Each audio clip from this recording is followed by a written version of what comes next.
چی از چی گفتنی داری؟ نام نقیب نکان از یک شعر داشتم. بفرما. عاشق هستم هیچ پشیمان نیستم، عاشق هستم هیچ پشیمان نیستم، از همه زندگیم تیر هستم، از عشقم تیر نیستم. تو عشقم رو نبیافم، از سرم تیر هستم.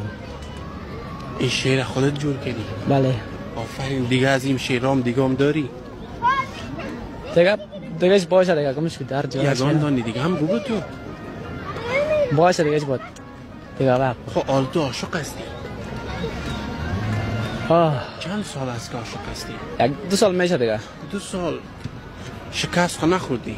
شکست نه فعلا نخوردم، سرم تیر هست مگم از عشقم تیر نیست. بازار رسیدی یا نه؟ هنوزم نرسیدم. هنوزم نرسیدی؟ ادامه دادم. بازی اینی عاشقی دو طرفه است یا یک طرفه؟ فعلا دو طرفه است، باش چی میشه؟ خب طرف مقابل هم خودت دوست داره؟ بله. عاشقت است؟ بله. خیلی باز تو نرسیدی؟ باش که بود یک مسئله که پس که ما سیستم دشمن هستیم در بین خود. چرا؟ تو دمو سابقات چی کرده بودیم؟ جنگ کرده بودیم. شما 2 نفر جنگ کرده بودین یا فامیلا جنگ؟ فامیلا جنگ کرده بود، ما هم تو عاشق پاییدیم دیگه. خب فامیلا چیت میشه؟ فامیلا دیگه از این وطن هستیم، از یک وطن هستیم. خب فامیلا ایتان جنگ کرده بود از اون را یکی دیگه. بله. حالا فامیلا هم را یکی دیگه جور نیست. جور نیست. ما تو جور هستیم خلاص دیگه. خلاص. باز چطور میشه حالا فامیل ناراضی باشه خودت میتونی رسیدن؟ راضی باشه و نباشد بعدش میارمش. اگه زنده باشین تا که اصلا برات نشم که مردم با دل شرط شد. هر رقم شو بالاخره میگیری اما میگیرمش. این میشه تو یک بار دیگه هم بگو. عاشق هستم هیچ پشیمان نیستم، عاشق هستم هیچ پشیمان نیستم، تو عشق از همه چیزم تیر هستم، از عشقم تیر نیستم.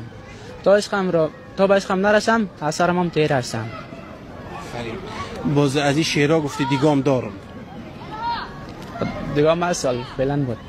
یگان توی دیگه هم اگه میگی بگو دیگه که بالاخره اینا معشوق دیده رو ایسم یاله.